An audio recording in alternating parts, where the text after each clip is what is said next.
Hello hi అండి, welcome to Ramya life style channel. ఈరోజు మీకు వంటి చిట్కాలు మీకోసం ఒక 5 అండి. నెంబర్ 1 ఏంటంటే, మీరు కిచెన్లో ఆయిల్ అట్లా పడుతుంది కదండి, అది ఎగ్జాక్ట్లీ క్లీన్ కావాలంటే మీరైతే దాని మీద కొద్దిగా గోధుమ పిండి లేదా బియ్యం పిండి పోసి ఒక 15-20 మినిట్స్ ఉంచండి, క్లీన్ అయిపోద్ది.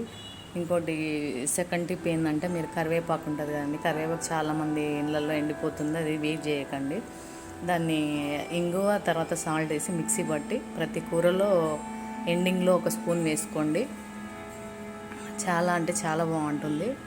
ఒక 5 మినిట్స్ వేసి బాయిల్ చేయండి సిమ్లో. చాలా అంటే చాలా బాగుంటుంది. థర్డ్ టిప్ ఏంటంటే, నిమ్మకాయలు ఉంటాయి కదండి, నిమ్మకాయలు మీకు సమ్మర్లో ఎండిపోతుంటాయండి.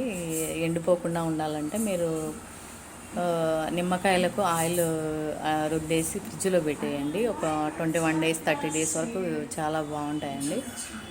ఇంకా ఫోర్త్ వన్ ఏంటంటే, మీరు వంట చేసేటప్పుడు కారం ఎక్కువైపోయింది అనుకోండి, కొబ్బరి పాలు పోయండి. కొబ్బరి పాలు లేదా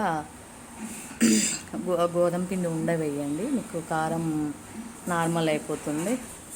ఇంకా ఫిఫ్త్ వన్ ఏంటంటే, మీరు ఆయిల్ ఎక్కువైంది అనుకోండి కర్రీస్లో, ఐస్ క్యూబ్స్ ఉంటాయి కదా, ఒక ఐస్ క్యూబ్ వేసి ఒక 4 మినిట్స్ నుంచి తీసేయండి, అది నార్మల్ అయిపోతుంది. మరిన్ని టిప్స్ కోసం like and share Ramya life style channel.